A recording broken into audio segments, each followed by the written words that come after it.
기가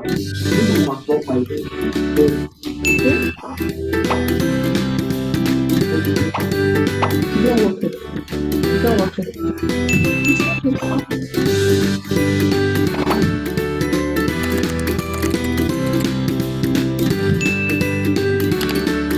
같아. 진짜 식당도 안 시켜 몇 시에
땡큐.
Good afternoon, everyone, and I hope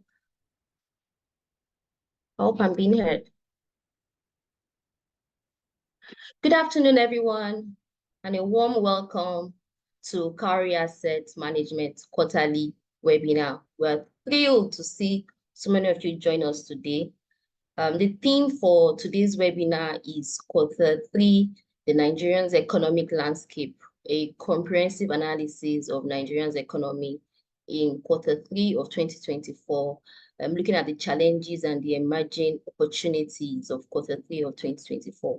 My name is Folake Osho, and I'll be moderating the webinar.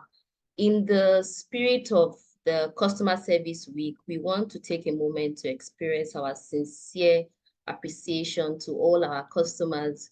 We want to especially thank you all for your continued support, business and trust in Cowrie Asset Management over the years. We do not take your support and business for granted.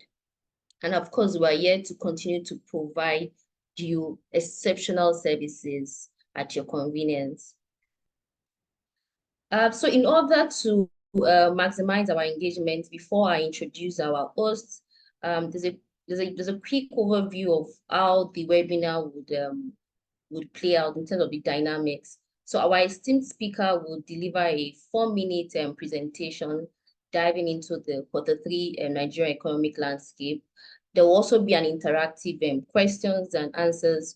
We encourage your participation. Please, you can submit your questions through the chat box on your screen, at the bottom of your screen, or you can also just ask live questions. Of course, we'll allocate just a minute, so please be mindful of the time so that we can accommodate others. Regarding our social media, please note that we are broadcasting live on all social media platforms for those who may prefer to participate that way. Additionally, the presentation slides will be emailed directly to your registered email addresses after the event, and the recording will be available on demand viewing on our YouTube channel. For inquiries about our services and products, please do not hesitate to reach out to our team at info@cowrieasset.com. So permit me to introduce our esteemed speaker in person of Mr. Johnson Chukwu.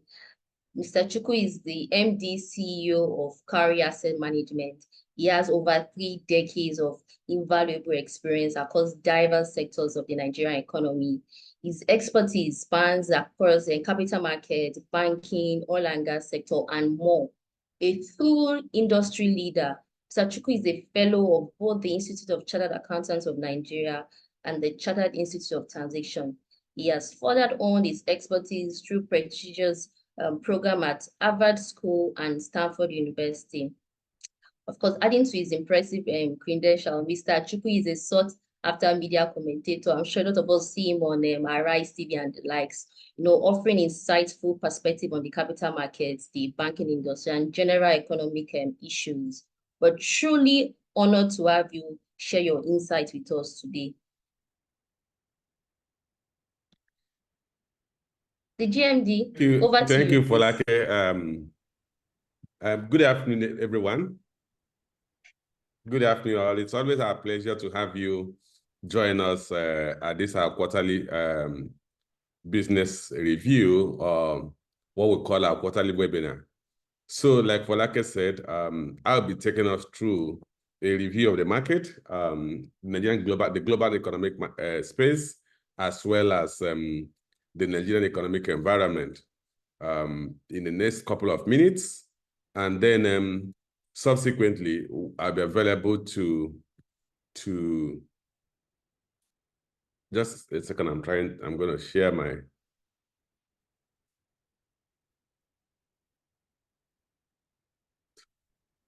So I'm trying to share the presentation.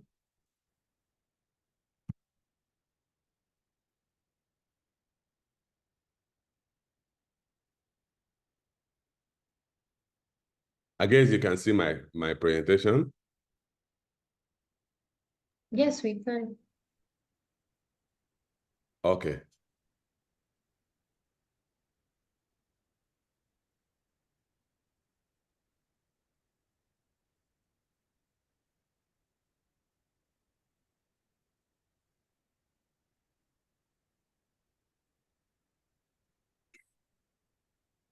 Okay, so like I said earlier, I will take us through a cursory look at the global economic environment, because the truth is that we can't talk about Nigerian economy in isolation. Nigerian economy is basically an offshoot or has a lot of interaction with global economy. So what happens globally also affects us. So we start by looking at a review of the global economy. The global economy experienced a mixed performance in Q3 2024. It was marked by a slowdown in advanced economies, while as emerging economies remain resilient. The likes of India have continued to grow despite the challenges globally, as well as China's growth has remained relatively good at about 5%, when you compare it to the Western economies that are growing at less than 3%. However, the global economy have continued to suffer from persistent inflationary pressures, although we are seeing some level of moderation in countries like United States, and to some extent, UK had a moderation, but we saw inflation remain almost about the same level. The US and European economies saw muted growth, with the global European zone avoiding recession due to high energy costs and weak consumer demand, weighed as those ways output. Like I said, China's recovery had remained sluggish, but relatively strong compared to Western economies. The challenge that China has continued to have is that the real estate sector is going through some level of correction. We've had a lot of real estate sector debt that is weighing down the economy. The government has tried to intervene severally to address that. Global trade has also been affected due to geopolitical tensions. Of course, the war between Russia and Ukraine have continued to linger, well as we also have tension in the Middle East. First between Israel and Hamas, and now between Israel and Hezbollah, and possibly between Israel and Iran. So, but interestingly, for commodity exporting countries like Nigeria and many of the Latin American countries, we have seen commodity prices increase. In fact, last week, even the beginning of this week, we saw crude oil price rise to as high as $80 per barrel. So for commodity exporting countries, we've seen an improvement in their terms of trade as commodity prices have continued to strengthen. So now, drilling down to what has happened in Q3 2024, we saw the latest PMI, that is Purchasing Managers Index data, that is sponsored by JP Morgan and actually compiled by S&P Global Markets, indicating that manufacturing sector growth remained robust at approximately 2% during the second quarter of this year. JP Morgan said in their report, the global PMI said that global PMI was at 48.8%. Of course, we know if PMI or Purchasing Manager Index is below 50%, 50 points, it means contraction. So that simply means that in terms of manufacturing outlook, the manufacturing outlook had remained in the contractionary territory, though that was an improvement over the 49.6% points in August. But the key thing is that as long as the PMI, Purchasing Managers Index, remain below 50 points, it then means the manufacturing sector globally is not doing well. The steepest decline we saw in the PMI was actually driven by Germany, where output fell further into contractionary territory. And we also saw that decline in Japan, whereas China grew marginally in terms of productive capacity or manufacturing activities. Of course, we all know that China has remained the global warehouse of the world. We have gradually seen some shift, but those shifts are still relatively muted. We are seeing a shift to the countries like Vietnam, countries like Thailand, and to some reasonable extent, India has taken up part of the manufacturing activities from China. So in terms of GDP performance, the US economy grew at 2.6% in the second quarter of this year. That was an improvement over the actual growth of 1.4%. So it saw a doubling in the GDP growth rate, which could have explained the decision of the Federal Reserve Bank to reduce or cut down monetary policy rate by 50 basis points, the first in over 4 years. So in the Eurozone, we saw the GDP grow at 0.2%, down from a 0.3% recorded in the first quarter of this year. That was a 1% decline when you compare that. And in China, like I said, China GDP growth was 4.7% in the second quarter of this year, down from a 5.3%. It is projected that China will grow at an average of 5% this year, given that it grew at 5.3% in the first quarter of this year and 4.7% in the second quarter of this year. Basic thing is that China's growth, like I said, is being dampened by real estate investment concerns, particularly the property debt and slower exports. I had mentioned earlier, we are seeing some level of shift in world demand. Of course, what happened was, as a result of the supply bottlenecks that was created immediately after the COVID era, when China locked down, when other countries were opening, a lot of countries suffered major supply chain disruption because China had locked down. So most global leaders were now looking for alternative investment production destination, of which Nigeria should have ordinarily qualified as one of those investment destinations, but we missed the board because as a country, we did not put our ass in order. If we had put our ass in order, the benefit that the country like Vietnam, like I mentioned, Thailand and India are enjoying, because those countries have the same demographic as Nigeria does, but unfortunately we couldn't tap into that. So we've seen a gradual shift in world productive activities from China to some Asian countries, but not to a country like Nigeria that should have prepared to benefit from that. Let's look at what the central banks in the world have done. The US Federal Reserve Bank, had mentioned it earlier, had reduced the monetary policy rate, or the Fed rate, by 50 basis points from about to a range of between 4.75% to 5%. Bear in mind that I had said earlier that the US economy grew in the second quarter of this year from 1.4%, it grew in the first quarter of this year, to 2.8%, it grew in the second quarter of this year. That's a doubling of growth, which incentivized the Federal Reserve to begin to cut down or dial back on its contractionary policies. We also saw the Bank of Japan reduce interest rate by 25 basis points to 4.25% in September 2024. And then the European Central Bank also cut down on its deposit rate by 25 basis points to 3.75%. Bank of Japan, interestingly, maintained rates at 0.25%. We saw that economic growth in Japan had remained weak. And then the Bank of England also kept its benchmark rate at 5% in September, after it had cut by 25 basis points in August, when we saw reduction in inflation. But inflation in England came at a rate of about 2.2%, which discouraged the Bank of England from further reducing rates. Remember, their target inflation rate is about 2%. Then going on to what could shape the global economy in the coming months, we know in less than 30 days, the US will be going to the polls to elect between Mrs. Kamala Harris and Mr. Donald Trump.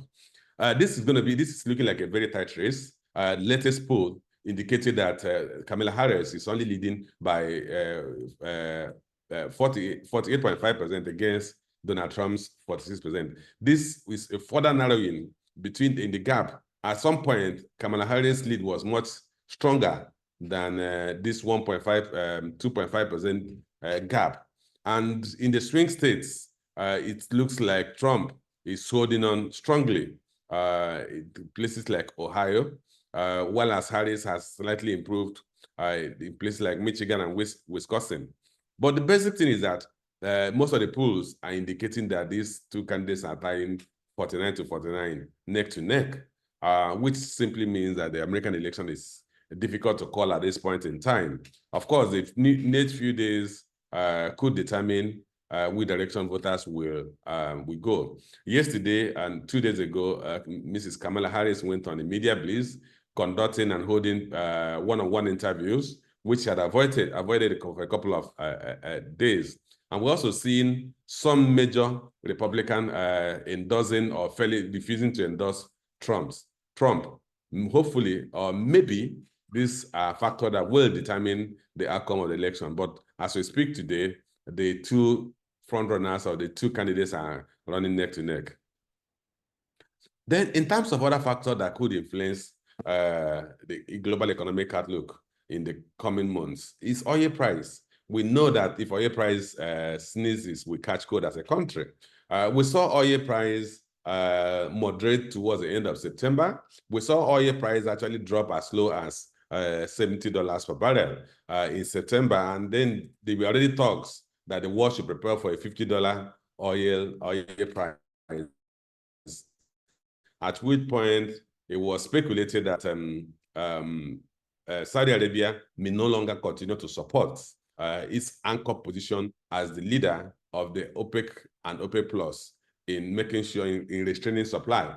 But interestingly, towards the end of September, we saw Israel attack Hezbollah and kill their leader. And we saw Iran or shoot a number of missiles into Israel. So that exacerbated the crisis. And we saw oil price jump to as high as $80 per barrel. We've seen some level of moderation in the last couple of hours, principally because the concern that China is still growing at 4.7% instead of 5.3% recorded in the first half of this year is still there. And China has emerged as one of the major demand sources for oil. Now, let's look at our global economy, our local economy. We saw that Nigeria GDP growth rate marginally improved to 3.19% in the second quarter of this year, up from 2.98% in the first quarter of this year. When you compare that to the 2.51% recorded in the second quarter of last year, you see some level of improvement. If you look at the graph by your right, you can see the quarter-on-quarter or the quarterly performance of our GDP. Of course, the GDP growth was not balanced in the sense that only 10 sectors actually grew, while at 46 sectors contracted, and that could be signpost, that should signpost to the government the challenges that the Nigerian economy is going through. Because if you just say the GDP has grown by 3.19%, and don't fail to recognize that of the 46 sectors we have in the economy, 36 of them actually contracted, which is an indication of how Nigerians are feeling or what productive sectors of the economy are hurting. The service sector actually drove the GDP growth rate. We saw the service sector, which accounts for 58% of the GDP, grew at 3.78%. These are largely driven by the likes of telecommunications, the likes of what do you call it, financial services sector that saw robust growth. The oil sector rebounded by 10.2%. In the 10.2% or 10.15% in the second quarter of this year, and further improvement from about 5.7% recorded in the first quarter of this year. The growth in oil sector had to be put in context, because when you measure the oil sector performance, you're actually measuring largely productivity or crude oil production.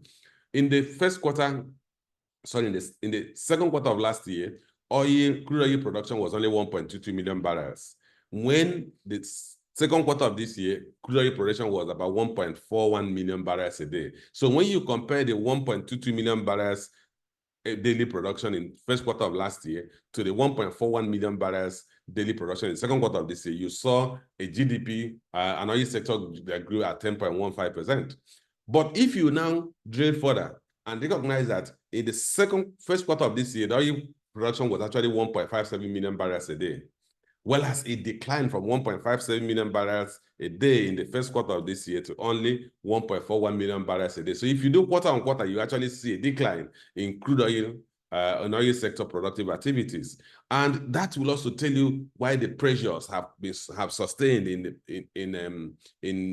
our foreign exchange, because this is basically the source of our foreign exchange earnings. And if you also bear in mind that crude oil export account for about 91% of our total of foreign exchange earnings. So if crude oil production actually decreased from 1.57 million barrels a day in the first quarter of this year to 1.41 million barrels a day. Despite the year-on-year increase of GDP of that sector, you can appreciate the impact on other aspects of the economy. Now, this is to give you a further breakdown of what happened in the GDP in the second quarter of this year. Agricultural sector accounted for 22.6% of the GDP in the second quarter of this year. The telecommunication sector accounted for about 19.7% of the GDP in the second quarter of this year, where approximately 20%. Trade accounts for about 16% of the GDP. And but the basic thing is that if you now look at it and you do a deep dive on what happened, you realize that agriculture sector, which accounts for almost 23% of the GDP, only grew at 1.41%. Population is growing about 2.4%. This is below the 1.5% it recorded in the second quarter of last year. And although an improvement when you compare it to the only 0.18% it recorded in the first quarter of this year. But in summary, the agriculture sector is growing at a very anemic rate. And that could explain why we're having worsening level of food poverty in the country. So we understand that in the context. Then the industrial sector grew at 3.54%. The industrial sector's growth was driven largely by the oil and gas sector, which I had mentioned to us grew at 10.15% because of the increase in volume production compared to the first quarter of last year. But the major contributor to that sector, which is the manufacturing sector, which accounts for about 8% of the GDP, only grew at just 1.28%. So that's lower than the 2.2% it grew in the second quarter of last year, and even lower than the 1.5% it grew in the first quarter of this year. Agriculture manufacturing sector growth has continued to slow down, and the manufacturing sector is the largest contributor to that industrial sector. Oil and gas sector accounts for about 5.7% of the GDP, though it grew at a rate of 10.15%. This is just to give you a table on what happened to the GDP, which I tried to explain. Agriculture sector grew only about 1.41%, though an improvement over 0.18% recorded in the first quarter of this year, but compared to 1.5%. But the key thing we must bear in mind that this is a sector that the federal government, the previous federal government and the previous central bank pumped in so much resources. So the question you ask yourself, why is it not growing? Why are we not reaping the benefit of so much investment that went into the agricultural sector? Principally because we're still dealing with subsistence farming, and those subsistence farmers have been driven out of their farming areas or farming homes, and most of them are living in IDP camps. And in places where they can still go to farm, they have to pay ransom to go to their farms. They have to pay what we call bandits to go to their farm, and they risk being kidnapped. So we are seeing a reduction in productive activity because these agricultural activities are still subsistence farming. But even if when you have the industrial farms in places like Edo State, I know of farmers who have abandoned their farms, can't go to their farm, those who have industrial farms, principally because of the level of insecurity. The telecommunications sector grew at 4.4%. I had mentioned to you that the telecommunications account for about 20% or 19.78%.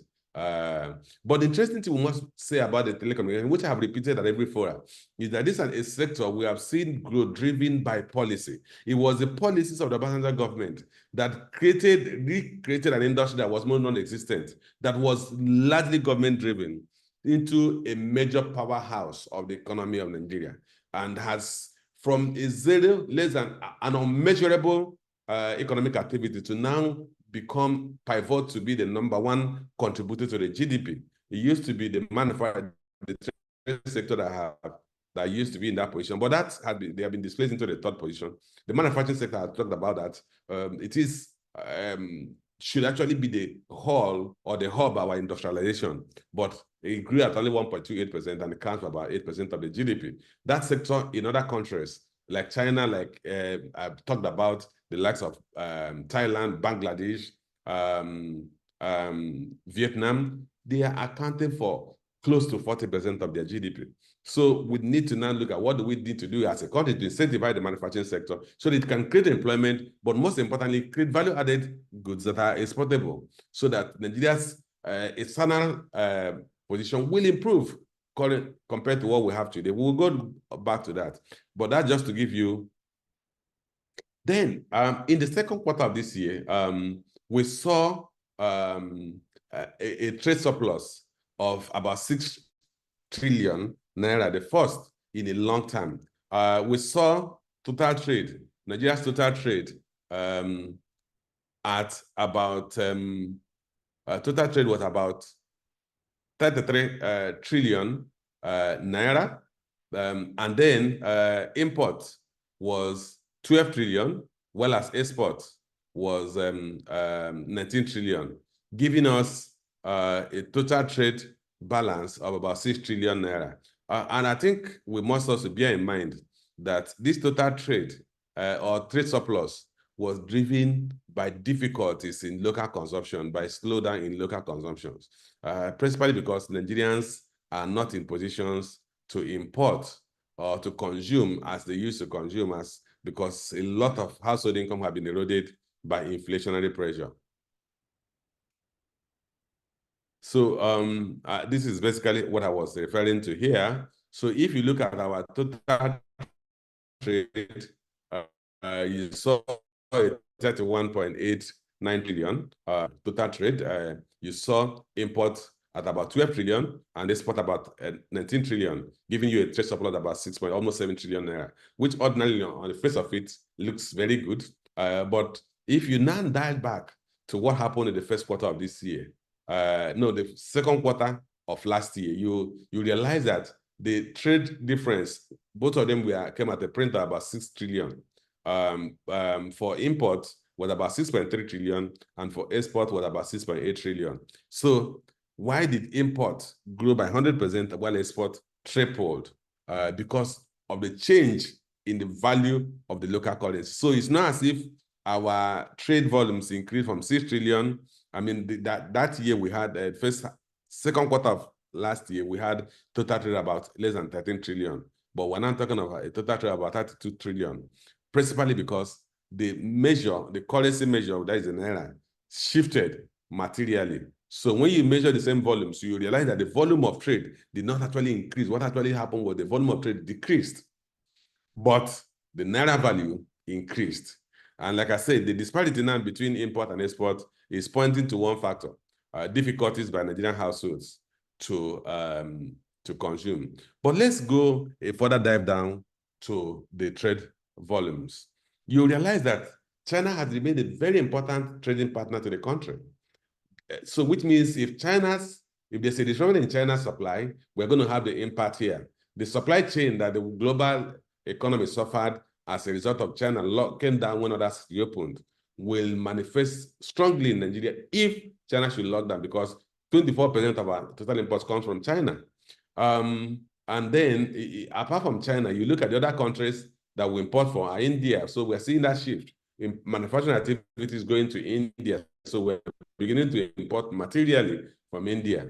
In terms of countries, other countries where we're importing, like the countries like Belgium, Netherlands, what we import there are largely petroleum products. We are importing from Netherlands, Belgium, and some of these Western countries. But United States, we import manufactured goods. So you can see the importance of each of these countries as a trading partner to the country in terms of our imports. But in terms of commodities imported, you observe that mineral products, if you look at the lower pie chart, you see mineral products at 36% of total import. This mineral product, let me break it down into the minute units.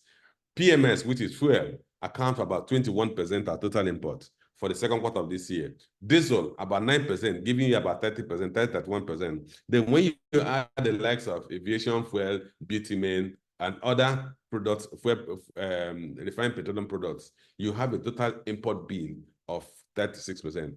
I needed to emphasize this because a lot of times when we discuss about the local oil industry, we tend to believe, we don't tend to put it in context that what we have to gain once we can refine our local production is 36% of our import. And that's the largest chunk of our country's imports. So if, for instance, our import bill was 12 trillion last year, and we can save 36% of it, we're likely going to save about 5 trillion so our import bill would have been something like 7 trillion. for the second quarter of this year. So putting it in context, the other items are those things we import, boilers and other. But I think the key thing is that we need to recognize that import of petroleum products account for about 36% of import. And look at chemicals and allied industry. These are raw materials for manufacturing activities we import. About 10% of it is our total import is about chemicals and other allied materials. So, okay, so now looking at our exports, 91% of our total exports is mineral products. What are those mineral products? We're talking of crude oil export. We're talking of export of liquefied natural gas. We're talking of export of other gases that Nigeria does. And that's account for about 91% of our total export. Drill this down or break it down further. You have about 95% of our total export is export of crude.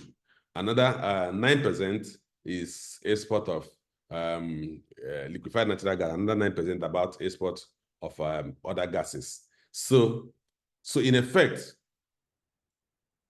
probably I'll take that later. But what I wanted to point out is that the discussions ongoing now between Nigeria and Dangote is that we need to, which I have said repeatedly, what we need to do to address some of the pressures we are having in FX is to increase crude production, because the situation we found ourselves is a zero-sum game. For every product we give to Dangote in Naira, we lose that value of export. And what you're going to save with 36% of your export, well as of your imports, well as if we give exactly what we have to, what we're producing today, which is 1.41 million barrels, of which federal government share is less than 50% of it, because most of it is coming from deep offshore.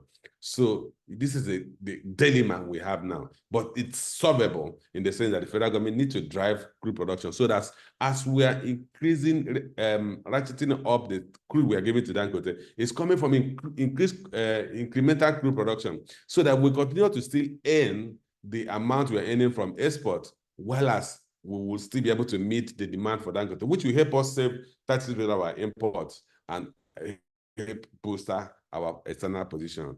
Of course, on the left side of the graph of the pie chart is the countries we are exporting to. If you look at that, like I said, most of our exports is basically 91% is a mineral product. So if you look at those countries that are taking your product, they are largely taking basically your crude. Now, moving on to some of the pressure points we are having today. We saw our national debt, public debt increase by about 25% in quarter-on-quarter in the first quarter of this year, from just about 97.3 trillion naira to about 121 trillion naira in just a period of 3 months between December 2023 and 31st of March 2024. But what were those factors that drove the increase? Part of it is the securitization of 7.3 trillion naira ways and means advances incurred by the federal current government between June last year and December last year, after the National Assembly had earlier approved the securitization of about 22.7 trillion naira borrowed by the from the central bank by the immediate past government of President Muhammadu Buhari. So, in effect, the current government has borrowed about 7.3 trillion as at the end of last year, which have been securitized and added to the national debt. Of course, there were other debt issuances that took place within that period that increased. And then the other factor was the conversion of debt, foreign currency debt at larger, higher. The other major factor was the conversion of foreign currency debt at higher exchange rates in the first quarter of this year. Of course, we see national total domestic debt is about 65 trillion, or about $46 billion, accounting about 54% of our total debt. And then, while as external debt is about 56 trillion naira, or $42.12 billion, remaining about 46% of our total national debt. Now, this gives you a pictorial display of our total national debt as at the end of the first quarter of this year. The amount we owe the multilateral institutions is about $20.8 billion, or the $42 billion. $20.8 billion is owed the multilateral institutions. World Bank Group is $15.5 billion. IMF, about $2 billion. Then you have African Development Bank, about $2.6 billion. Of course, we know that, for example, we borrowed additional money, which had not come in as at that time. Then if you look at your bilateral partners, the country you owe most of your bilateral partners is China. As at the end of March this year, we owed China about $5 billion. Of the $5.9 billion we owed to bilateral partners. The commercial loans, which are the ones that can hurt you, which are the ones that are priced at commercial rates. You have the total Eurobond exposure about $15 billion, and then you have syndicated loans of only $270 million.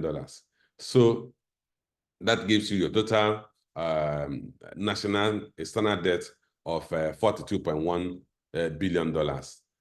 Going now to other domestic issues, which have made references to that, the consumption of imports went down principally because Nigerians are hurting because of inflationary pressure. But interestingly, for the past 2 consecutive months, the inflationary pressure were measured. That is the month of July and the month of August. We've seen some level of moderation in inflationary pressure. We saw inflation peak about 34.19% in June this year, only to moderate to 33.4% in July and 32.15% in August. So what are those factors driving down moderation in inflationary pressure? It's basically coming from food inflation. We saw food inflation drop further from 39.53% in July to 37.52% in August. Principally because we are now in the harvest season.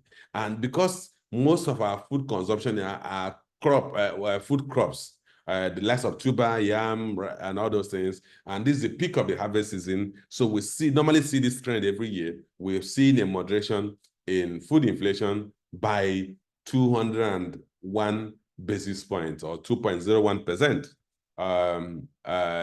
within July and August. Because if you go to the core inflation, which is the inflation, the all-item inflation, excluding the volatile food items and energy sources, you see we saw an increase in inflationary pressure, because that's had to be held. You have to hold on to that fact that the core inflation is actually increasing. We saw core inflation increase to 27.25%.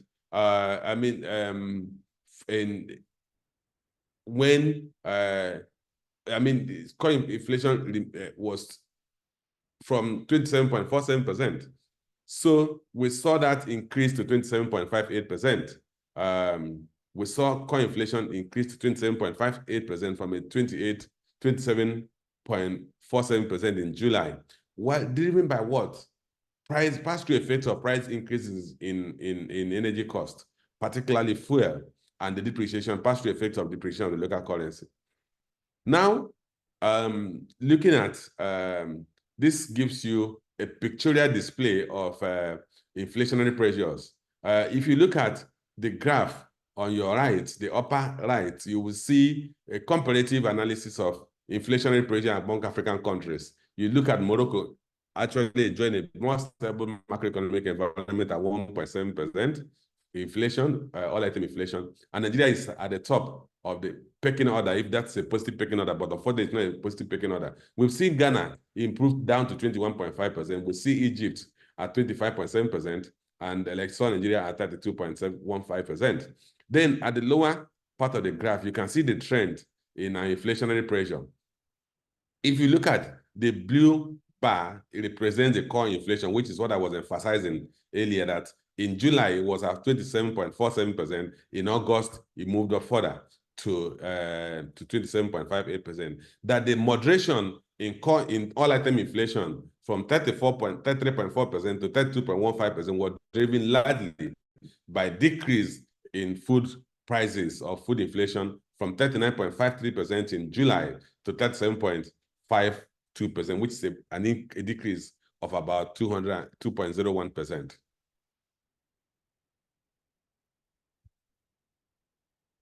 Of course, the central bank has been fighting tooth and nail to fight inflationary pressures. We saw the central bank further increase the monetary policy rate in this September meeting by 50 basis points to 27.25%. This sums up to an increase of 750 basis points, or 8.5, 850 basis points, or 8.5% between February and September, when the central bank started increasing rates, when it was 18.75%. The Monetary Policy Committee also increased the cash reserve of the banks, particularly the deposit money banks, to 50%. What that means, for every deposit the bank mobilizes, it has to keep 50% of with the central bank. The implication of that the bank has only 30% to lend. Of that 30% to lend, it has to hold 30%, it has only 50% to lend. Of that 50% to lend, it has to hold 30% in liquid assets. So if it has to recover its cost of funds from only 20% that it can lend out, it then means that it has to materially increase its lending rate, which is why we are seeing lending rates in the region of 30% in the Nigerian banking system, which conversely has a negative impact on economic activities, which is also why we had pointed out earlier that the manufacturing sector grew at only 1.28%, because the truth is that the manufacturing sector can barely accommodate that level of interest rates that the other trading sector may accommodate. This is just to show you the gap between the monetary policy rates and inflationary pressure. Actually, the gaps, the two lines should have inverted. The inflationary rate should have been higher. The 30 where you are seeing the 2.15% should be upper. So this shows you the gap in terms of what we call real interest return, or real return on interest instruments. Because once you earn interest rates below the inflation rate, it gives you a negative real return on your investment. So today, despite the fact that we have, if you use the monetary policy rate as approximation of the yield in the market, then you would have said you have a negative real interest rate. Of course, we know that even treasury bills are not giving you yields as high as the inflation rate. So almost on all instruments, investment instruments in the country, investors are taking negative real yield on their instrument because of the high inflationary pressure, which is why every country tries to ensure we keep inflation rate at a reasonably low rate. I had shown you that the likes of Morocco has an inflation rate of less than 1%, 2%. Now, going further to the level of capital importation we've seen so far, which is a drill down, which is a direct impact of central bank monetary policy management. We saw the central bank in the last 8 months or 9 months increase monetary policy rate by 850 basis points. We saw the central bank increase, starting from February, they began to increase yield on treasury bills to 18%, and at some point in July, in July, the interest rates or discount rates on treasury 364-day bills went as high as 22.5%. What did that do to the economy? It led to a massive inflow of capital, particularly foreign portfolio investment into the economy. Because what did the foreign portfolio investor do? They recognized the opportunities to borrow from the US, where interest rates are beginning to moderate, at maybe 7%. If you look at the Federal Reserve rate of between 4.75% and 5%, and you add a risk margin of about 2%, you're talking about 7%. They can borrow at 7% in the US and come to your market and buy your treasury bills at effective yield about 26%. And so that gave them opportunities for arbitrage. And we saw the impact of that was we saw capital flow of about 86 trillion naira, $6 billion in the first quarter of this year, and a massive increase of about 167% year on year when compared to 2.16 billion that came in the first quarter of this first half of last year. Of course, the major driver of the increase in capital importation was portfolio inflow. So of the 5.9 trillion naira, $5.9 billion that came in, portfolio inflow was 3.48 billion. accounting about 80 the largest share of the entire inflow, more than 60% of the inflow. The other portion came from what we call other investment. And those other investments are basically loans that were granted by foreign entities to Nigerian corporates or subnationals or federal government. So we saw an increase of over 360 basis points, 360% year on year in portfolio investment to $3.48 billion from just $756 million that we recorded last year. So that also shows you the effectiveness of monetary policy usage, or what you can use monetary policy to achieve. Of course, there's a downside to it, because these are at the maximum, these are instruments that are maturing in 364 days from the day they came in. That's assuming most of the investment went into 364-day treasury bills. So we must also have the build a reserve, or keep those liquidity in forms that when it's time for these treasury bills to mature, the investors can take back their money if they wish, if they so wish, assuming they don't want to reinvest or roll over their investment. So the best thing I'm pointing out to is that the major growth was recorded in foreign portfolio investment was triggered by the central bank's offer of mouth-watering yield on treasury bills, which, like I said, at some point it was as high as 22.5% for the 364-day instruments, and as high as 22% for open market operations, which foreign portfolio investors are qualified to invest. Then in terms of sector that got most of it, of course, the banking sector got the highest of it, trading activities, production, and all the rest. This is to give you a breakdown of point out to you. If you look at this table, you will observe that of the 5.8 billion or 5.98 billion that came in the first half of this year, 58.2% of it was portfolio investment. Of that portfolio investment, 2.68 billion went into what? Money market. That's treasury bills and a few commercial papers. 2.68 billion. So the central bank must get put ready about $2.68 billion by February next year to pay back these maturities, unless the interest rate environment remain attractive to encourage these people to roll over. Then the other major chunk of it was loans. I'm happy to say that my home state benefited from this. About $150 million came into to Abia State, but I guess a lot of other states, and particularly Lagos, corporate Nigeria was major beneficiary of the $2.3 billion that came in at loans. But also these are monies that will flow back at some point, depending on the terms of those loans. Of the total portfolio investment, only 199 million went into equities. But now the troubling part is that we received $5.98 billion in the first half of this year, only $148 million. $148 million.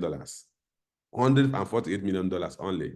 2.5% of total inflow came as foreign direct investment, which means that investors are yet to restore their confidence of the Nigerian economy, which for me is the area the government must intensify efforts to address. This is a further breakdown, a graphical or pie chart, a pictorial display of those investments that came in. Like I said, 77% went into money market, $2.6 billion went into treasury bills.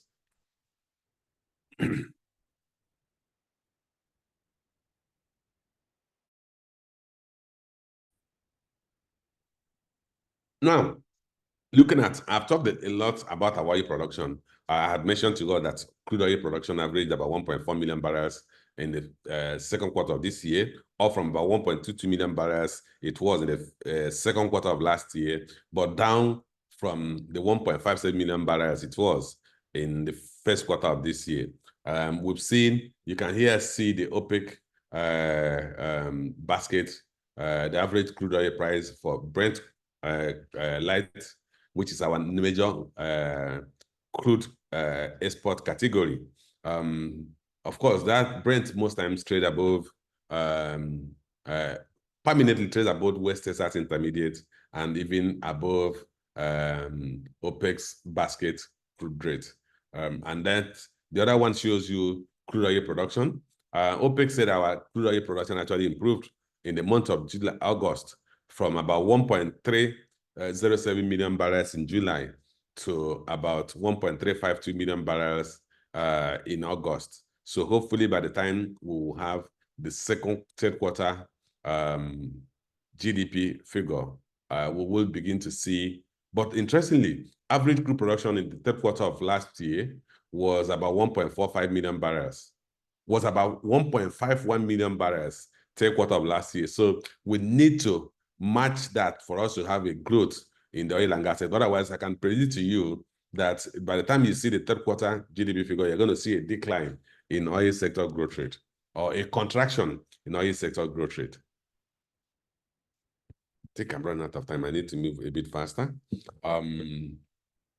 This will show you, for the first time, a long while, we saw massive increase in domestic domestic remittances. We saw an increase in domestic remittance by about 130% to $553 million in July.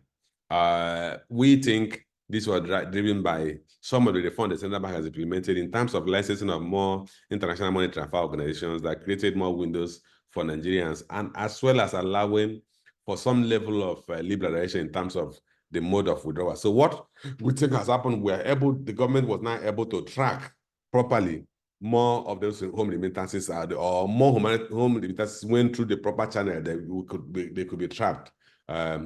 So I don't think there was actually such an increase in terms of total home remittance when you factored in the informal channels. But now we are able to measure it properly, which will also guide government in policy decision and policy announcement. In terms of reserve, we saw our foreign exchange reserve increase by $4 billion from 34.19 billion in June to about $38.35 billion in July. This is gross external reserve, so we have to bear that in mind. I think we principally could be attributed to improvement in crude prices as well as capital importation, particularly foreign portfolio investment coming into the country and boosting our reserve.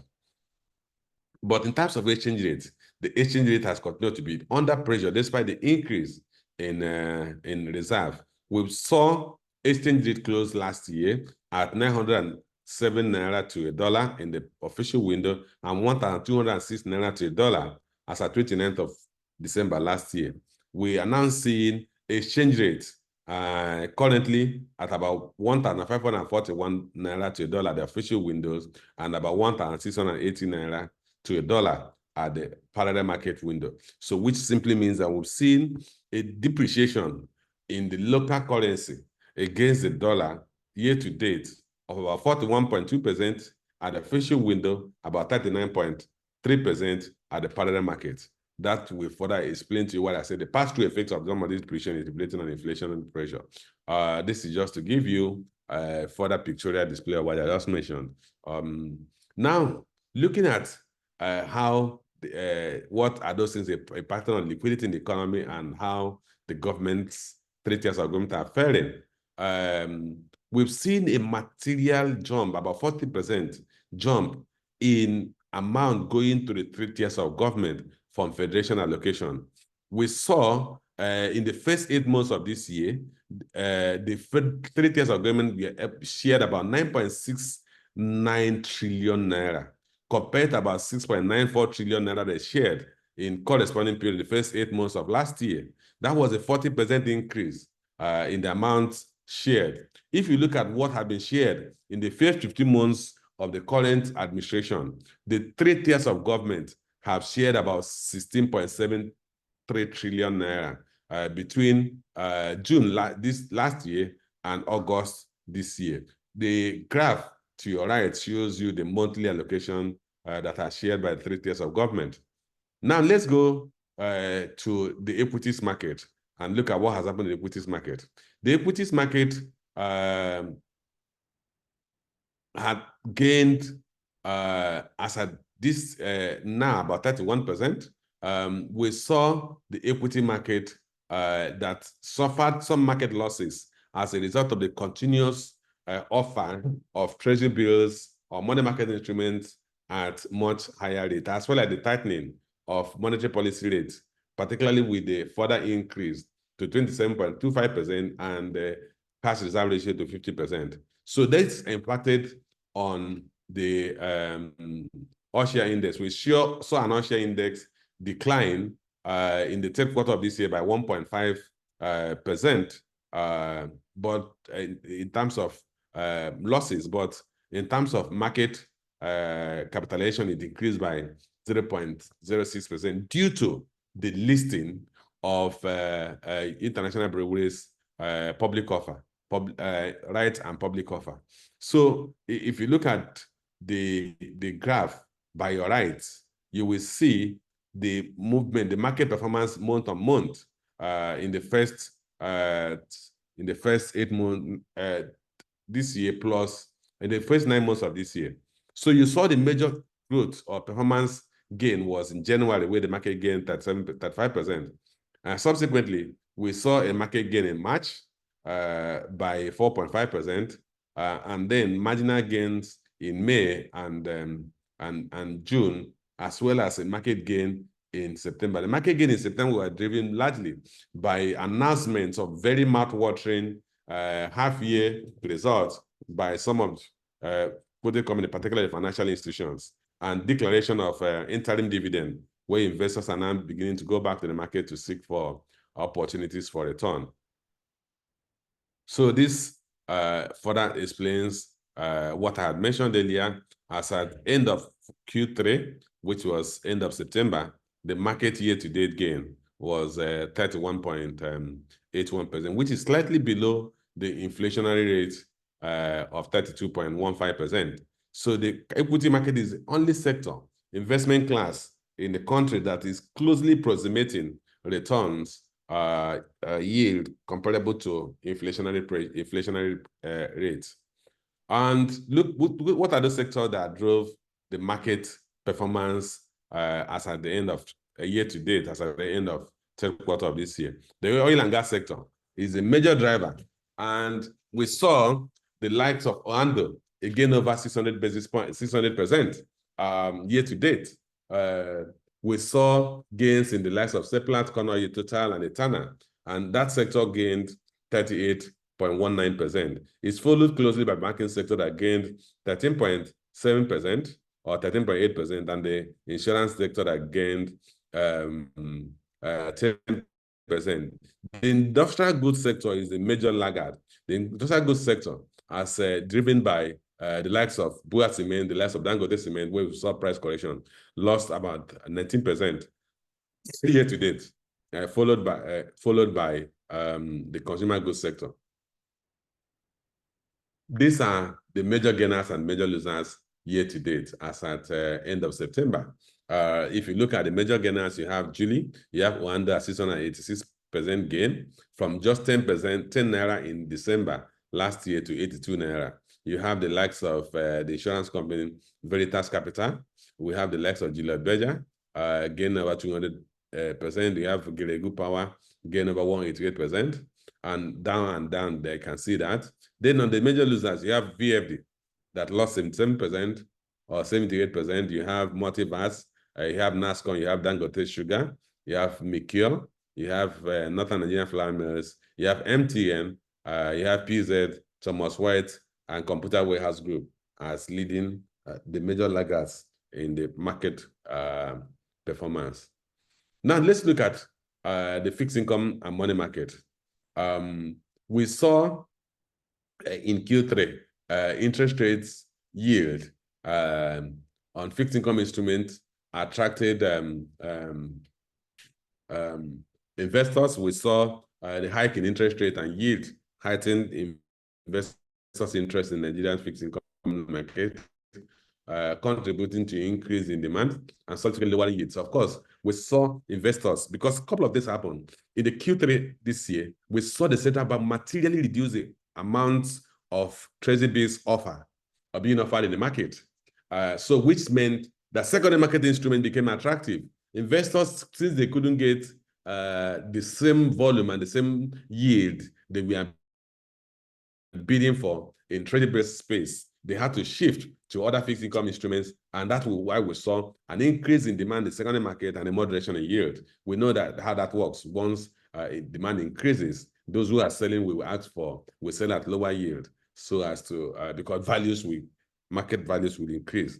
So that's what we saw in the market. We saw yield on a federal government bond peak at about 20% in August, in mid-August, in the secondary market, which are driven by the factors I've just mentioned. Then in terms of the bond auctions, we've seen the federal government so far, the federal government, the Debt Management Office have so far issued about 5 trillion naira in federal government bonds year to date. This is based on, there was an issuance of about 5.3 billion in the first 9 months, but demand the federal government was able to buy, or based on demand and yield metrics, the DMO sold only 4.97 billion so far this year. And these are some of the offers. Of course, total competitive offer sale was about 4.55 trillion naira, and you have the uncompetitive bid, which brought everything down to total of about 4.97 trillion naira sold by the federal government. But now look at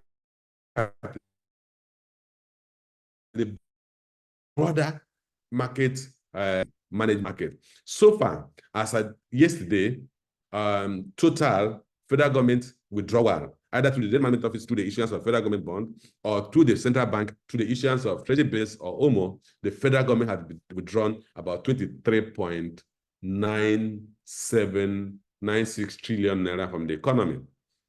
So this, you can actually say that it adds to national debt, but because it's short-term in nature, maybe it's not being added to the total national debt of about 21 trillion.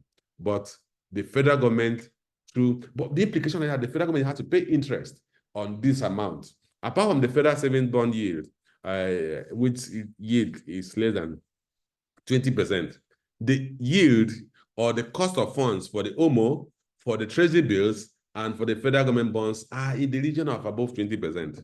So the federal government has to pay additional interest cost on about 23.4 trillion naira that he had borrowed from the economy. If you take a 20% interest on 20 trillion naira, you are talking of how much?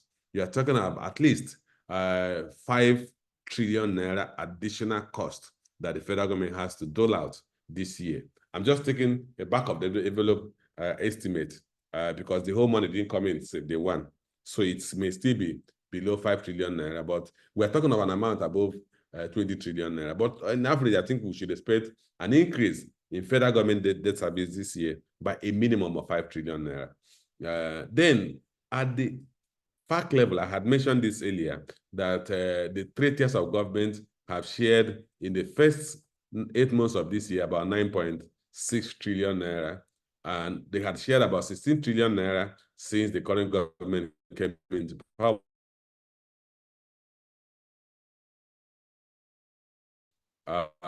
This is just to give you what word. If you upper schedule, you will see the impact of exchange gain on the amount that was shared.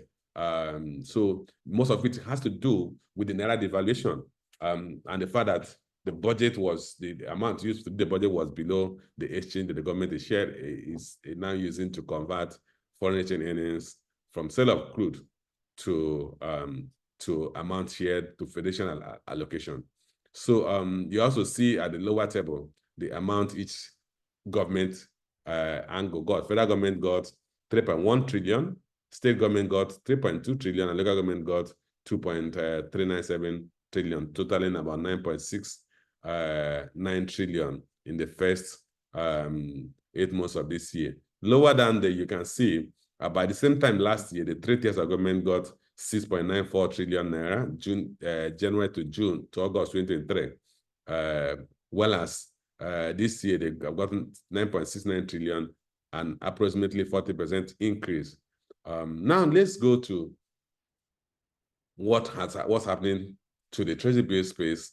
Like I had spoken extensively on this, that the federal government had issued about 10 trillion in terms of treasury bills, which I see here, about 10 trillion in terms of treasury bills. But as we move toward the third quarter of this year, we've seen gradual moderation in the amount of treasury bills that the federal government or the central bank is offering to the market.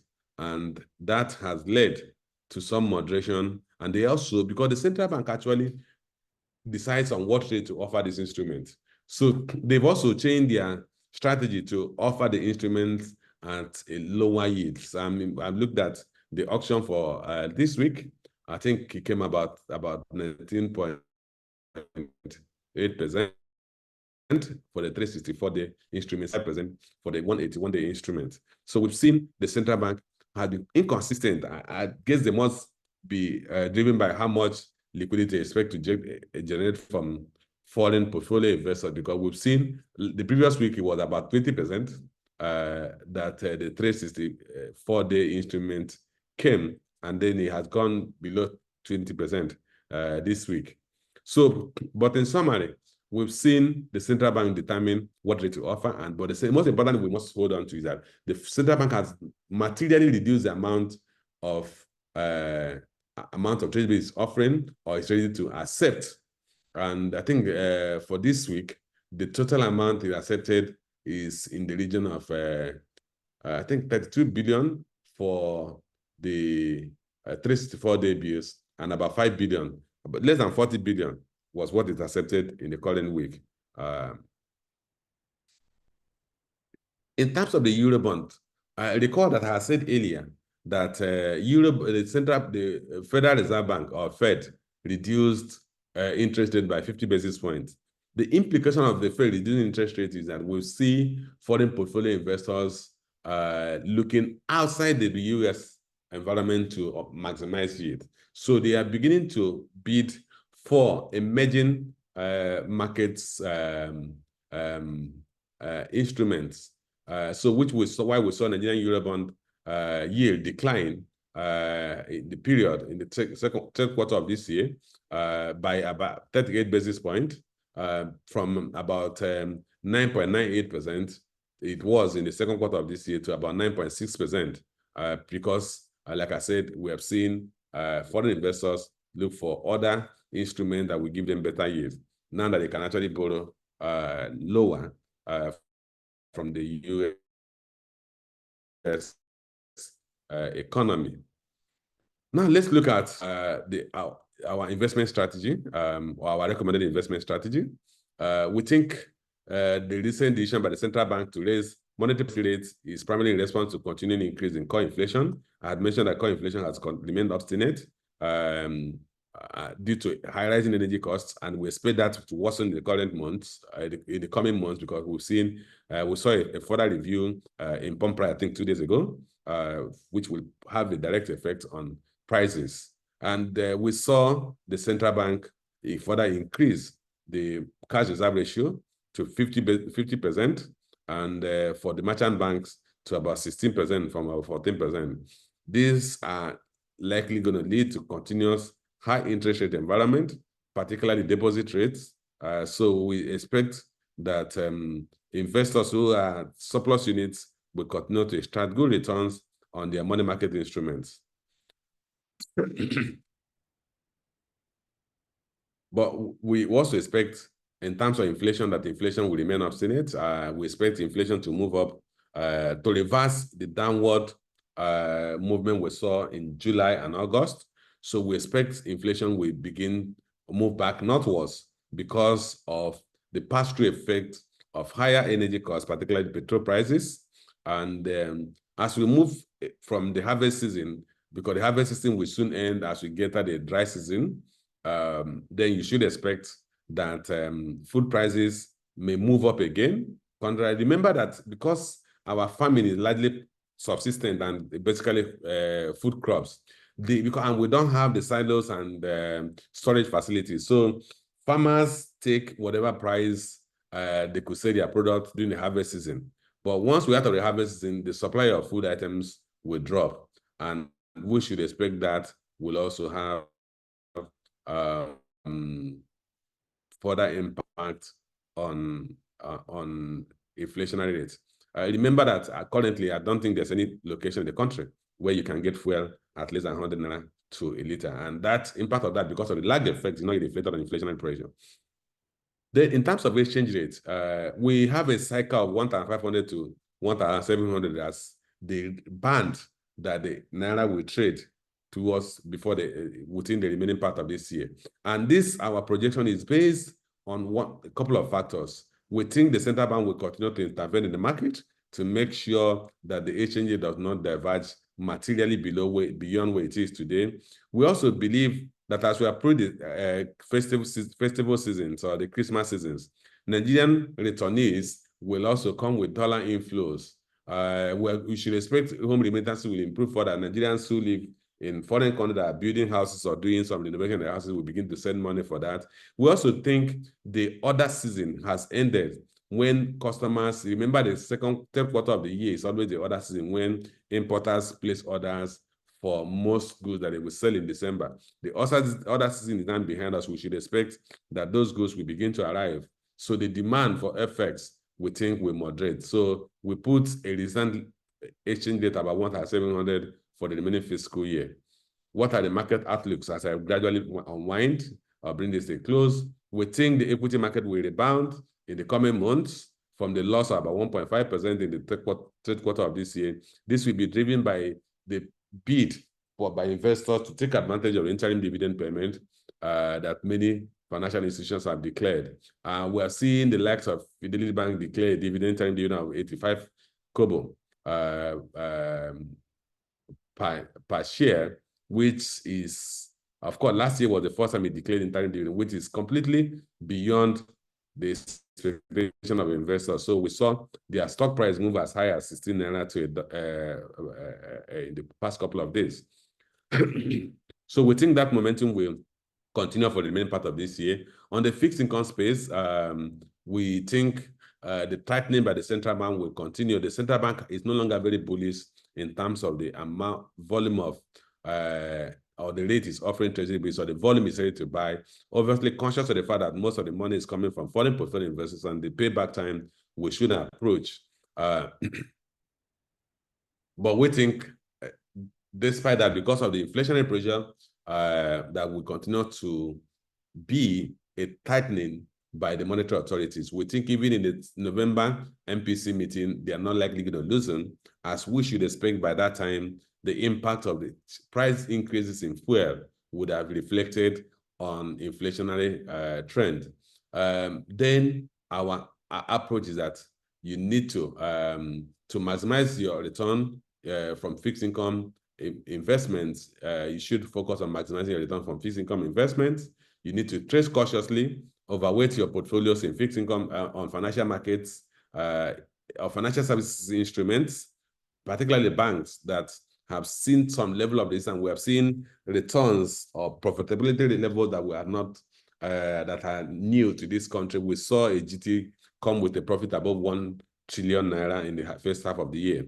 So we think the financial services sector, the banking industry, insurance will always advise you have cautious and be circumspect in the ones you buy. The oil and gas sector and the agricultural sector will remain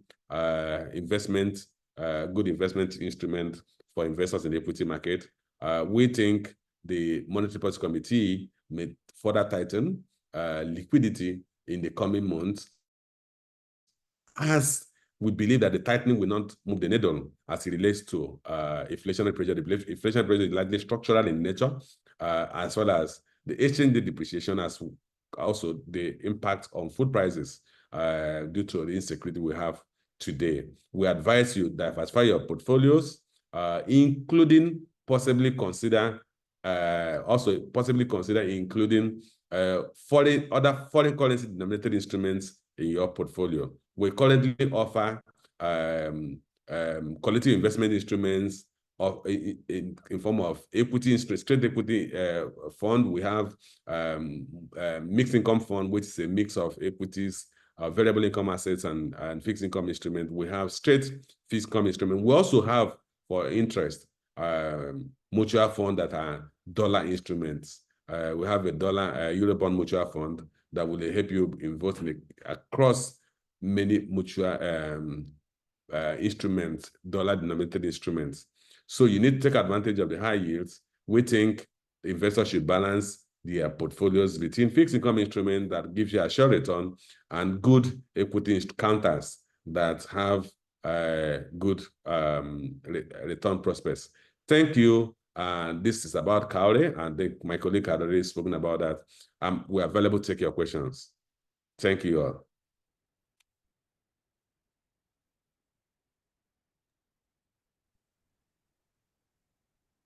Thank you so much, sir. Thank you for that enlightening presentation on Q3 of the Nigerian economic space, and also providing a prospective context for Q4.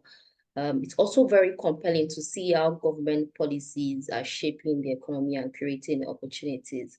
We will now transition to the questions and answer segment of our program. We've received some questions. However, please feel free to raise up your hand if you have questions that you want to ask, and you can also still drop your questions in the chat box. We will address these questions. We'll address the questions from the chat box first, and then we'll open the floor for live questions. So from the chat box, the first question is from Charles Odiom.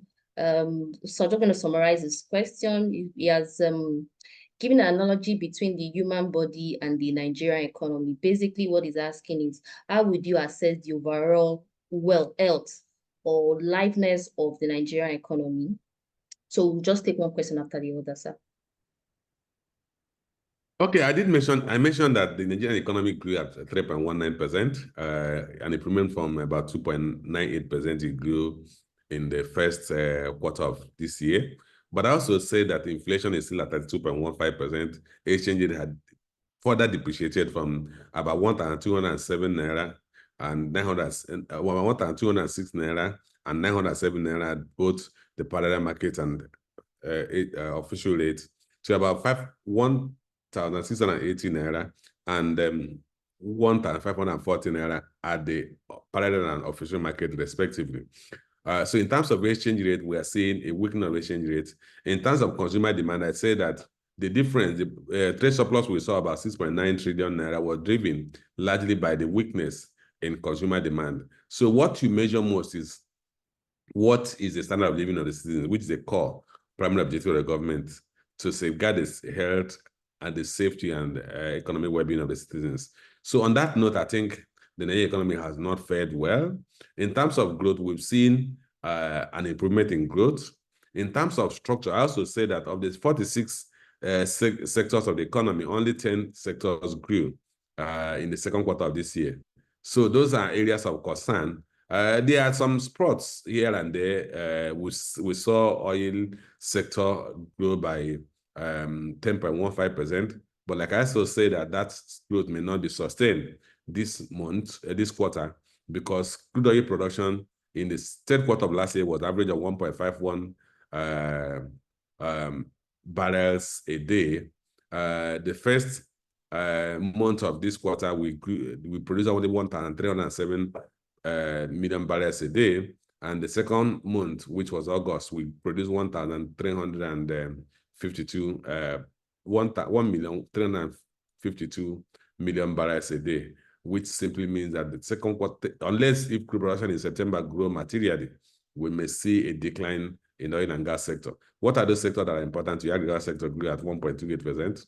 The manufacturing sector, agriculture sector grew at 1.41%. The manufacturing sector grew at 1.28%. Those two account for about 31% of our GDP. The telecommunication sector used to grow at above 10%. Is growing about 4.4%. So these are indications of, in terms of, so in summary, the health of the economy is fragile.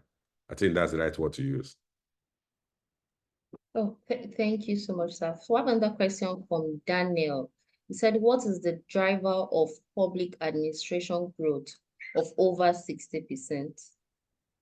I think it's politically driven because what happens that the government have been employing, several governments at different levels have been employing people. So it's basically public sector employment, which are basically politically induced. I don't think their productivity. Okay. So that's what you are in return. Okay, so I have another question from Ahmed Musa. He said that the Nigerian economy inflation rate is getting higher as a result of increase in fuel price. What can the Nigerian government do to reduce the price of petroleum? Well, I think the government, with the announcement we saw 2 days ago, we're now dealing with the food deregulation of the downstream sector. So the only thing that is left at this point, if that deregulation has to be sustained, is that the government must drive crude oil production such that, like I said in my presentation, so that we produce additional crude. And as we give Dangote crude in Naira, that crude we give to him, we don't lose its export value. We still have enough to export so that we now save 36% that we currently spend on imports. If we do that, we're going to see Naira strengthen. But it is, I must emphasize it, it's all dependent on Nigeria producing enough additional crude, materially above what we're producing today. And if Naira strengthens, then the conversion of imported fuel will reduce. Because if Naira strengthens to, assuming they're using currently 1,680 Naira to convert the crude we're giving to Dangote to import fuel, then it's Nigeria Naira trade at 800 Naira, for instance, or 900 Naira. It then means that the price of fuel will drop from the region of 1,500 to 750 Naira.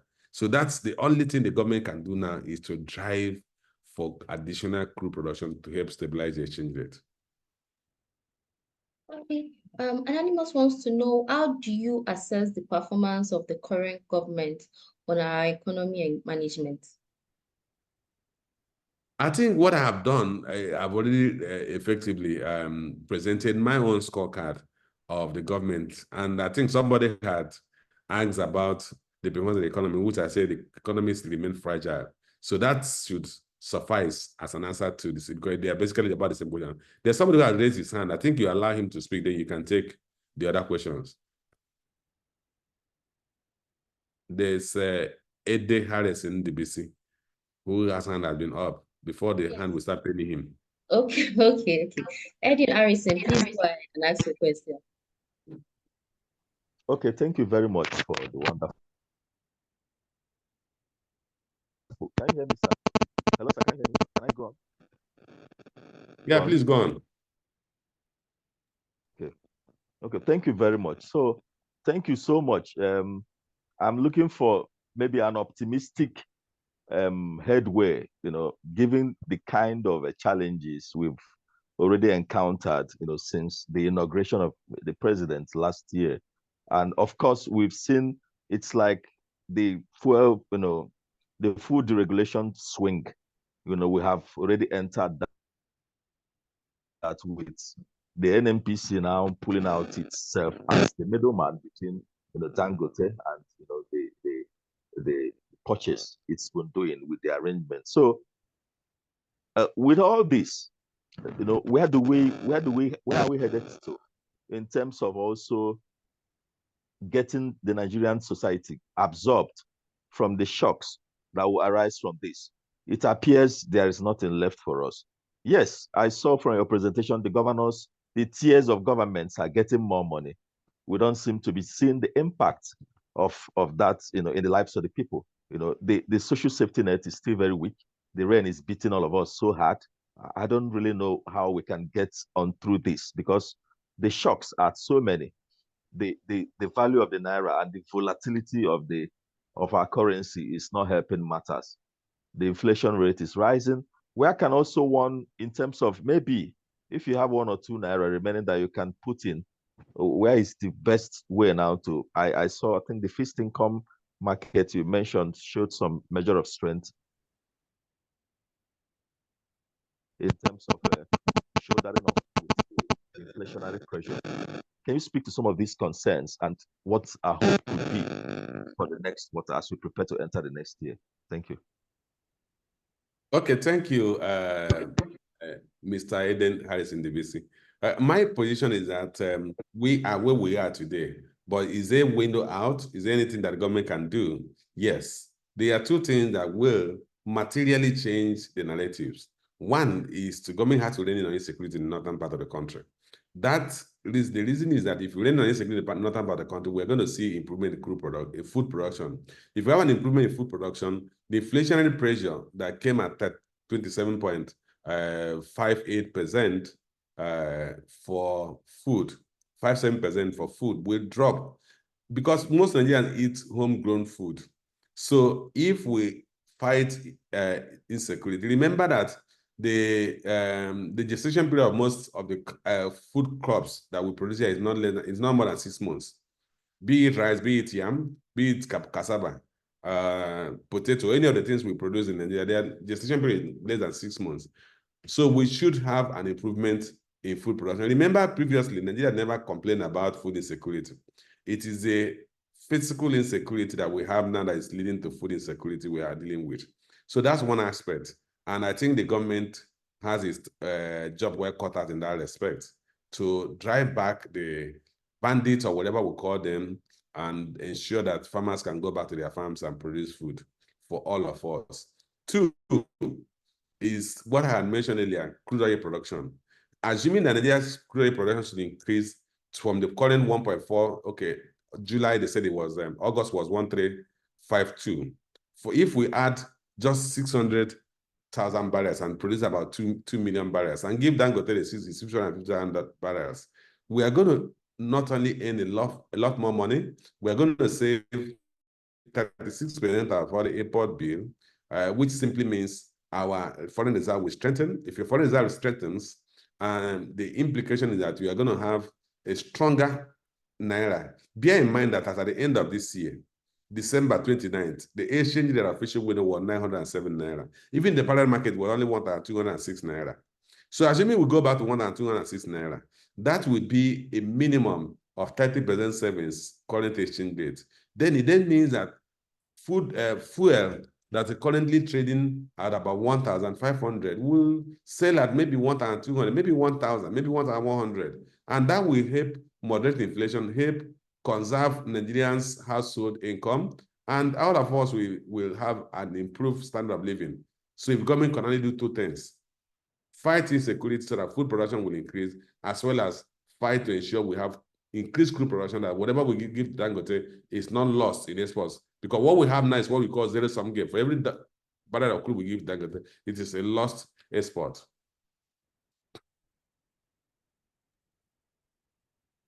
Thank you very much, sir. So just a quick reminder to our guests, please, you can use the raise hand icon on your screen to notify us that you would want to ask questions. So we'll just go back to the questions in the chat box. So Anonymous wants to know, what's your outlook for capital markets in the coming year, 2025?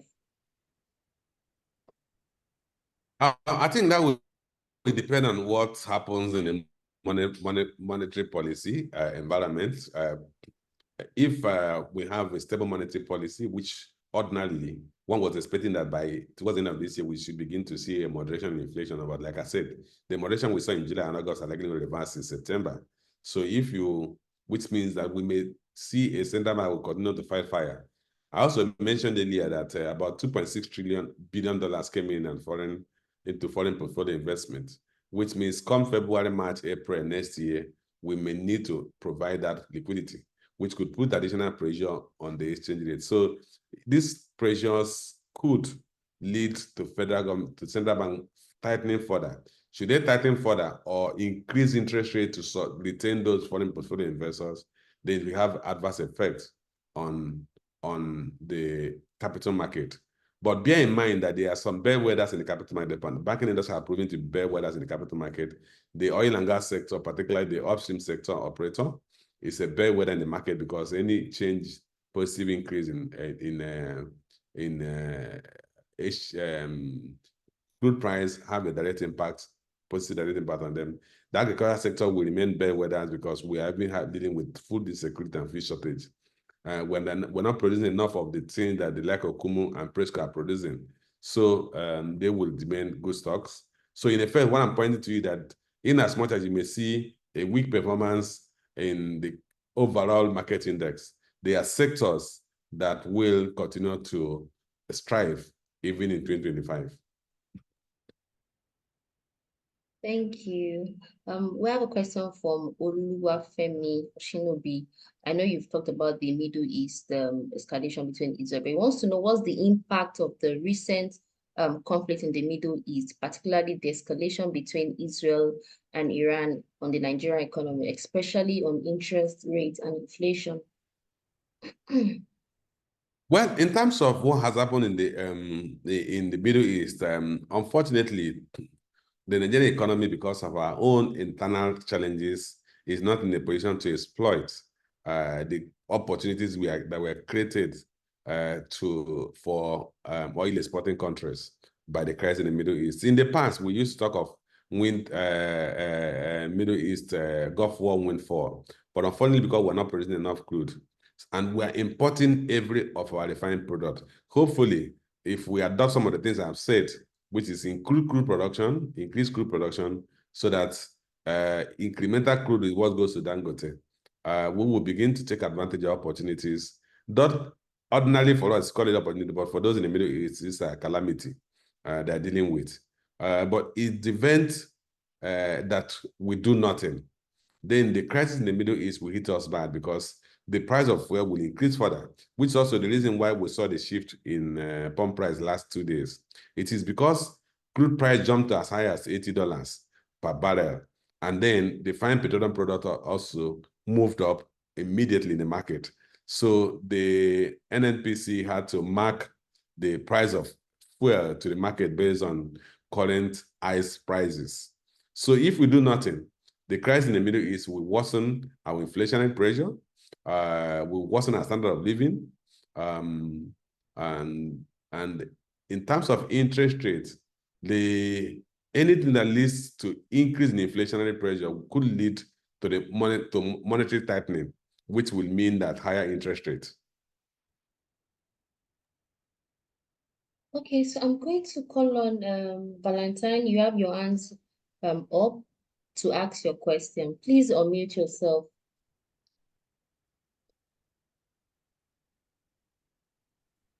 Okay. Good afternoon. Thank you, sir, for this insightful presentations. Please, I want to ask a question based on the CBN tightening policy of increasing the interest rates. Now, from the presentations we made, okay, the major advantage of that, increasing the interest, the MPC, is that the portfolio investment will begin to come in. Now, which means that we as a country are going to pay this foreign portfolio. We're going to pay for them. We're going to pay the interest rates. And now that one, is it very good for the country? Because I think this the federal government through the CBN is addressing the inflation rates through the demand perspective only. They believe that people have so much money and then is, asking for goods. But are they not, they should look at it from the supply side. If they continue to increase interest rates, the tendency is that many people, investors, will not be able to borrow to invest. And that means that the volume of goods available in the country will continue to decline, which also pushes the inflation. So why can't, I'm just asking, this one now that they're trying to just address it from reducing the capacity of the people, that is the demand, reducing the demand on the part of the citizens, why can't they look at the implication on the production? Because people have to borrow this money so that they can invest this money and then increase the volume of goods and services available in the country, but thereby reducing this interest rate from that perspective. That's number one question. Number two is personal. I'm a school administrator here in Enugu, but we have small business we are doing.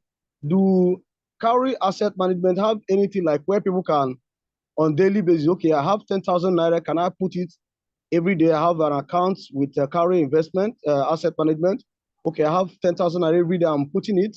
And then does it attract interest on me, like for myself? Is there any interest that I can get from that? Is there any way I can monitor this money that I have with Cowrie asset management? And then what is the fluidity of accessing the money that anytime I want to make use of it? You know, looking at the economic climate in the country, that everybody is trying to see how can I save a little of what I have. Thank you. Thank you, Valentine. I will start from that second question, which also appeals to me. We have several instruments. We have mutual funds. We have mutual fund where you can actually invest on daily basis or weekly basis or monthly basis, even 5,000 naira. And you can actually do these payments electronically.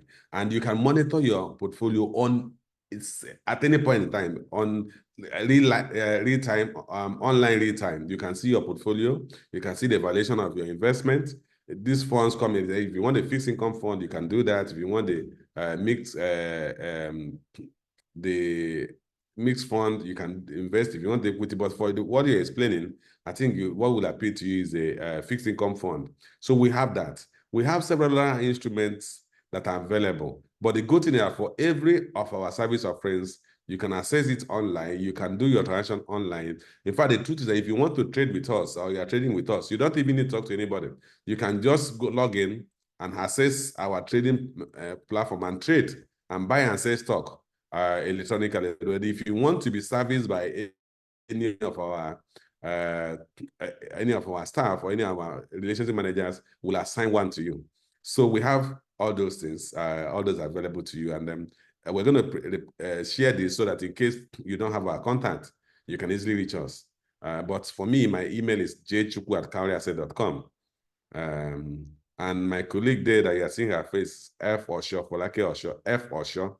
So if you know anybody's name in Cowrie, just use the first letter and then the full name, and then no abbreviation, like jchuku@cowrieasset.com. So you can send a mail to us. But in case you can't remember that, just send a mail to info@cowrieasset.com, and we will respond immediately and provide you the service you need. Then on the federal government managing only demand without managing supply. If you look at what I have emphasized mostly is that we need to focus on supply, which is improve crude production so that we earn more foreign exchange, increase food production. And it's when we do that, you are going to see a direct impact on inflation. With the lower inflationary rate, the central bank's position will be strengthened in terms of reducing interest rates. What the central bank is doing with the catch-22, either way, there's a loser. If they reduce interest rates, pressures will intensify on inflation, pressures will intensify on exchange rates. Granted, inflationary pressure is not largely driven by excess demand, but if you allow for so much of liquidity, that will also put pressure on the demand for goods and services, particularly imports. Then conversely, as a tightened liquidity, it has a negative impact on productive activities, which we have seen, which we saw the manufacturing sector, GDP growth was only 1.28% in the second quarter of this year. And manufacturing sector is the largest sector in the industrial sector. So it's a catch-22. Either way, there is a loss. So they have to define, and which is why the central bank has said, look, we will focus on our primary objective, which is price stabilization, which unfortunately, there's a limit to the effectiveness of monetary policy if there's still a lacuna in the fiscal authorities' performance, which had pointed out in terms of crude oil production and addressing insecurity in the country. Okay, sir. Thank you. We will take 2 more questions because our time is fast spent. We have a question from Ulako. What impact would cutting down the cost of governance have on the economy? Okay, in cutting down the cost of governance, it's at the 3 tiers of government. We had mentioned that the 3 tiers of government has about 9.6 trillion naira in the first 8 months of this year, over 16 trillion in the first 15 months since they came into power. And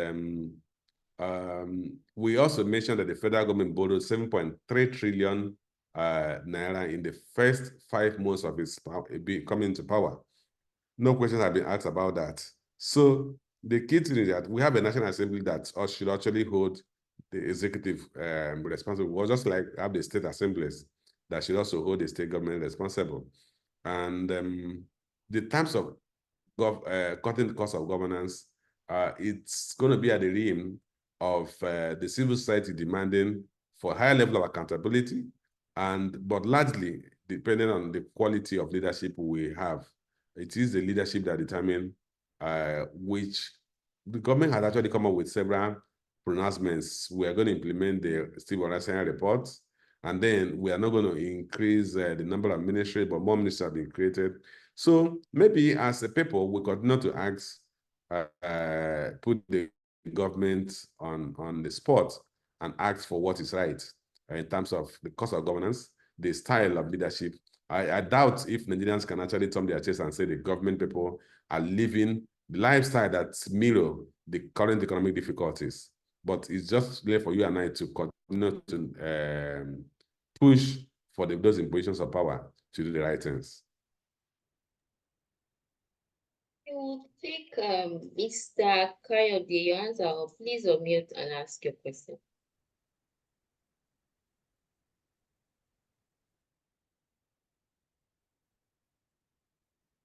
Can you hear me now? Yes, yes, we can hear. Okay, yeah, good afternoon. I just want us to look at where you were talking. We're looking at the impact of the war in Gaza, or generally the war in the Middle East, the raging war now in the Middle East. Obviously, Saudi Arabia is holding back its supply, and that might dovetail to Africa, that there will be a lot of demand on Nigerian crude. So what the implication of that in my head is that it will be more revenue per barrel for Nigeria, because price is definitely going to increase. What impact will that have for the government in terms of earnings, right? And building up our foreign exchange, foreign reserve, and what is also the impact locally, because you know it's a deregulated economy in terms of the oil and gas downstream industry. So what impact is it going to have domestically also in purchase of PMS, for example, or even AGO in the Nigerian economy, knowing fully well that the economy has been deregulated? And how is this going to also affect inflation in Nigeria? Because currently PMS is sold at over 1,000 in most of the Nigerian cities, apart from Lagos, that is maybe 2 naira, 3 naira less than 1,000. That's my question. Okay, Kayode, thank you for your question. I had actually said earlier that the war in Gaza and Beirut, Lebanon, and possibly a war that will basically flare up between Israel and Iran, which I'm almost sure will happen, because Israel is one country that doesn't take an insult or an attack. So the impact of that will be increase in crude prices. If we improve our crude production, then we will take advantage of it. If we do not increase our crude production, we will only take the negative of it, which is the increase in fuel prices. I had mentioned earlier that the review of the fuel price by NNPC must have been underscored by the jump in crude price from about $70 just 2 weeks ago or 3 weeks ago to about $80. So that's the kind of thing we should be expecting if that trend continues. So the antidote, I also mentioned that we need to increase crude production so as to take advantage of any flare-up in the Middle East.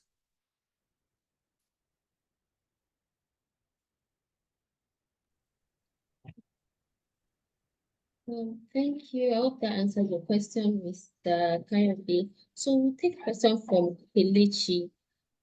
Just ask that from your speculation that the harvest season ends, which likely would heighten the food inflation, what would be an average Nigerian to do to stay abreast with what's coming? He said, what should an average Nigerian do to stay abreast? When the harvest season is over. One of the things I've advised people is that every Nigerian, depending on where you live, if you can have some level of farming, because of greenhouse farming now, you can actually within your backyard create buy bags, buy fertilizer, buy sand, and plant something to eat. A friend of mine came to my house the other day and brought a lot of vegetables, and he said that his wife plants those vegetables in his compound. And he said they don't buy any vegetable at all, year on year. And I also have a son who has a farm where he's producing everything, including the one that is it something pepper that commands so much value. And this farm is less than a plot of land. So I think a couple of things we can produce ourselves. You can actually plant maize. You can plant vegetables. A number of things you can plant so that to some extent you moderate the impact of technology. Has actually helped a lot. Line irrigation, you can do line irrigation for your small farm. You can actually go and rent an empty piece of land that has not been built around your neighborhood, and then do your farming there and plant a couple of things. That for me is the way we as individuals can moderate the impact on our households. But whether prices will go up, it's inevitable because there is nobody who is storing the food that is being produced. We don't have the silos and storage facilities. So farmers are taking prices as they produce, they sell immediately. And once those things sells, production harvest end, the farmers, it's even what they call it, the farming period, famine. So at that point, even the farmers are struggling to eat just before the harvest. So we'll still go back to that cycle.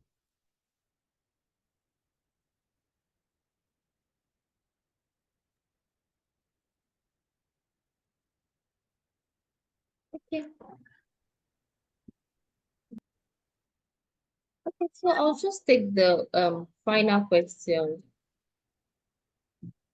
So do you see the current economic climate having a positive or negative impact on the real estate market? With a slow growing economy, what do we see?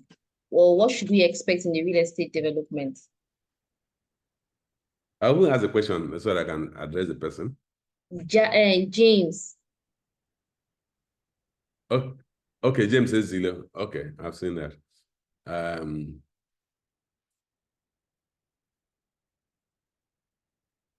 I think it depends on which the real estate market is segmented into three categories. You have the low income market, you have the middle income market, you have the high income market, or the large ticket market, large medium ticket market, or low ticket market.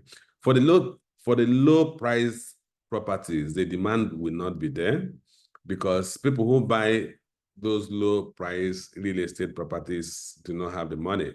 Pieces of land in Ajangbadi, pieces of land in the likes of Kuje area of Abuja, those places where prices will remain low. But for high-end properties, we are now dealing with what you call a shadow economy, where there are a huge amount of money flowing through the informal channel, not tracked, income that are generated not based on productive activities, that are looking for investment opportunities, and they are buying up high-end real estate. So for the high-end real estate, the demand will continue to intensify. We've seen price jumps in Lagos, high-end areas in Lagos, Ikoyi, Banana Island, Lekki Phase 1. Well, as if you go to places like what do you call it? After Lasso, the areas around towards Badagry, the price have remained unmoved. You can't even easily get somebody to buy your land because those prices have remained low. But for high-end areas, we've seen a huge jump. Then for mid-tier market, we're going to see a largely stable market. Demand will be there, but not so much. So for the people who are in that shadow economy, who do not have so much big resources, they will still be buying up mid-tier properties. In places like Lagos, flats that are priced at reasonably middle level cost are selling as fast as they come into the market. So, but the key thing is these things are driven by what you call shadow economy, which unfortunately is a lot of Nigeria. Thank you for the feedback. I think that was an interesting response to the question. I also thank everyone for your active participation and insightful question. At this point, I would like to invite the Executive Director in person of Mr. Charles Sani to give a vote of thanks as we put the webinar to close.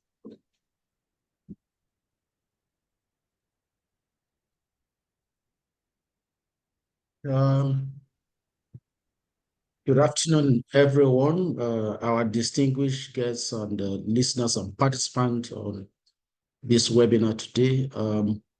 We're indeed glad to have you, and we also look forward to seeing you for the quarter four 2024 review by next year, January, by the grace of God. So we'll be expecting to see you again, where we'll have the opportunity to review the economic landscape and also the investment opportunities and the economic realities and the best way to position yourself for the new year. That I tell you is going to be an exciting time indeed and a great one, an opportunity to have you there. But I'd like to just make this comment that let's all know that knowledge is like a paint and it does no good until it is applied. So for the knowledge that we have gathered here today, I will expect that every participant here, we endeavor to apply it. So for you to apply, I'm sure our group managing director has also already given you the details of how you can reach out to us, just in case you do not have any of those emails or telephone numbers. I'm sure they'll be on display just after this timeout. But I would like to add that we have introduced investment clinics that take place on a monthly basis. So we'll be sharing those link with you from time to time. Thank you so much, and bye for now. Thank you, everyone. Thank you for joining in. So like earlier said, we would want to encourage you to continue to follow Career Asset Management for more informative context and investment opportunities. If you have questions that you still want to ask, please feel free to send your questions to info@careerasset.com. You can also go to our website at www.careerasset.com to open an account for either currency, securities, or trading, as the case may be. We also want to just thank our esteemed guest, Mr. Johnson Chukwu, for his valuable insights and expertise. Our next session will be the next session will be quarter four, and we'll be delighted that you join us then. Invitations will be sent out through our social media pages and other platforms as usual. Thank you all for joining today. We look forward to seeing you at our next webinar. Thank you and God bless.